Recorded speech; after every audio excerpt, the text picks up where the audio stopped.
right, ladies. Tim Burton, what do we got? Well, we could do something in his new film, Miss Peregrine. Tom, what is that? It's the Burtonometer. It's designed to work out how Burton-y That's not a word. movie is. Watch. Right. Okay, next idea. 10 things you see in every Tim Burton movie. Monochrome colour scheme, blonde love interest, Johnny Depp. Guys, the Burtonometer is going crazy. That idea is too obvious. Do we have something a little less obvious? We could do something on Tim Burton's cancelled movie projects. In the immortal words of Dr. Fraser Crane, I'm listening. I think I have the perfect thing. Oh my god. There is no way we are not featuring that. Tamoor, thoughts? Me and the Burtonometer are in. All right, it's settled. 6 cancelled Tim Burton movies that would have been cool as fuck.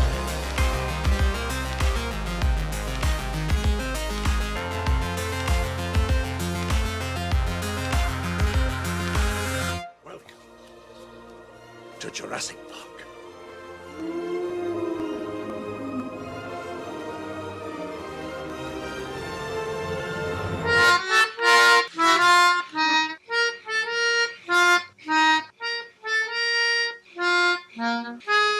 Alright, quick history lesson. It's the early 90s and Batman is a monumental success, with a box office gross of around $500 million, making a young Tim Burton the hottest property in Hollywood.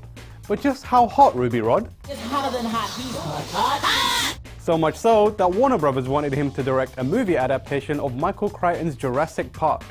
Yes, the Jurassic Park.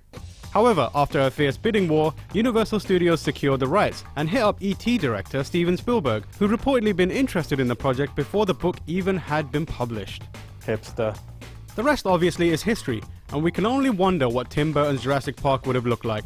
For starters, the dinosaurs would likely all look stringy and sad, and everyone's favourite paleontologist and paleobotanist couple Sam Neill and Laura Dern would be out, and Burton it couple Johnny Depp and Winona Ryder would likely be in. Maybe it was for the best, actually.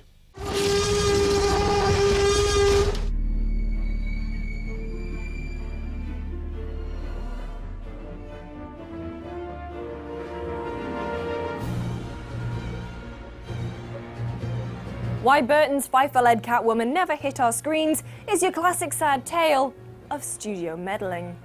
While Batman Returns was a great success, it didn't quite light up the box office like Batman did, and so Warner Brothers opted for a lighter tone for its follow-up, Batman Forever, as evidenced by this highly accurate reconstruction. But how do we lighten the tone of Batman? Greatest comedy actor of our time, Jim Carrey. Put nipples on the batsuit. Alright, let's put nipples on the batsuit. Batman Returns screenwriter Daniel Waters even penned a script for Catwoman, which involved Selina Kyle getting amnesia and going to relax in the Vegas-esque Oasisburg. Oh, which just happens to be run by secretly evil superheroes. Sounds weird, but honestly, 8 out of 10 would watch. Sadly though, Batman Forever made more money at the box office than Returns did, and so while that movie was, and let's be real here, absolute trash, Warner Brothers decided to keep milking that amusing cash cow's bat nipples dry, which is why we ended up with the dumpster fire that was Batman and Robin. And this is why we can't have nice things. Meow.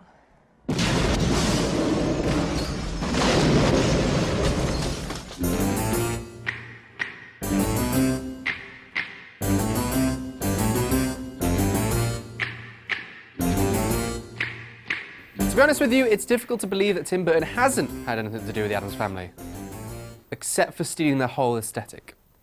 In 2010, it was announced that Illumination Entertainment and Universal had acquired the rights to everyone's favourite creepy, kooky, mysterious, spooky, ooky family.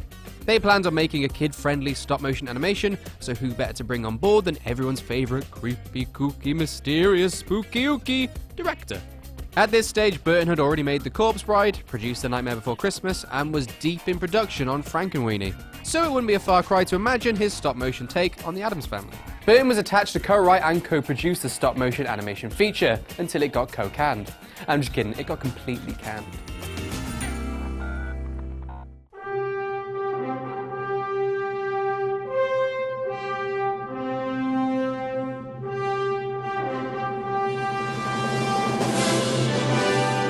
Tim Burton's Superman Lives is the mother of all cancelled films. It would have been unlike any Superman story ever done in comics, movies, or TV before. It would have taken everything we know about the character and turned it upside down. Why are you bringing up such painful memories? I've just, last year, finally, recovered shaking. Loosely based on the Death of the Superman comic book arc, it explored Superman's feelings of being an outsider.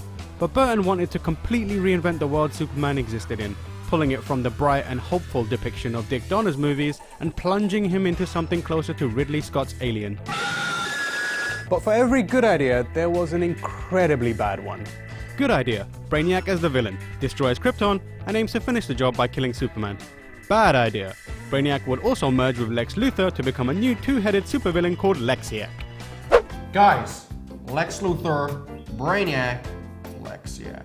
Put it in my movie! Superman Lives was fraught with issues, ranging from multiple script rewrites to overzealous producers pulling the project in strange directions. One, for example, said Superman shouldn't be able to fly or wear his iconic suit, and that there should be a battle with a giant spider.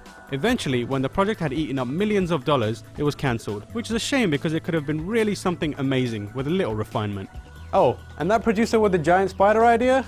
Remember Kenneth Branagh in Wild Wild West? Same guy.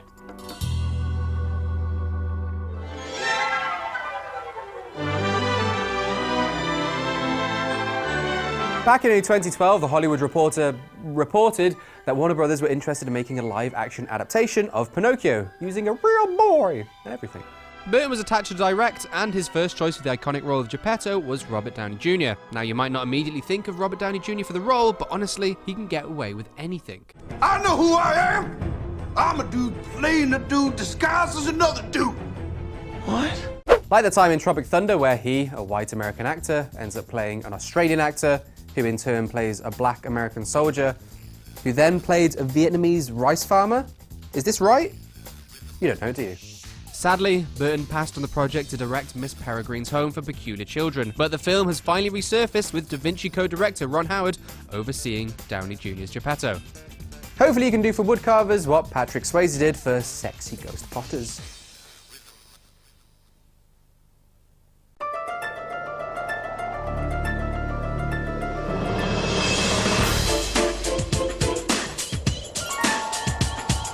Goosebumps books were pretty big back in the 90s. Kids would spend their time poring over R.L. Stine's latest book, or sat in front of the goggle box getting second-hand anxiety from all those papers escaping from that briefcase. Maybe that just says a lot about me as a child. In 1998, Burton was attached to produce the live-action adaptation, and everything was pretty much good to go, apart from one tiny little crucial detail: the script. R.L. Stine remarked that they couldn't get a script we liked or decide what book or monster to do, so it just languished. There were 17 or 18 scripts, and I sort of lost track of it entirely because I was busy writing the books. The project eventually came to fruition in 2015, starring Jack Black. Some would say almost 15 years late. Some would say that. Me. I'd say that. So there we are, 6 of the coolest and kookiest Tim Burton projects that never really made it off the ground. Which would you have loved to have seen made? Don't worry, in some sliding doors parallel universe, that Nicolas Cage Superman movie exists. For more videos like this one, make sure to like and subscribe to GameSpot Universe, and we'll see you next time. Okay, ladies, now let's get information. Whoa! The Burton scale is going crazy!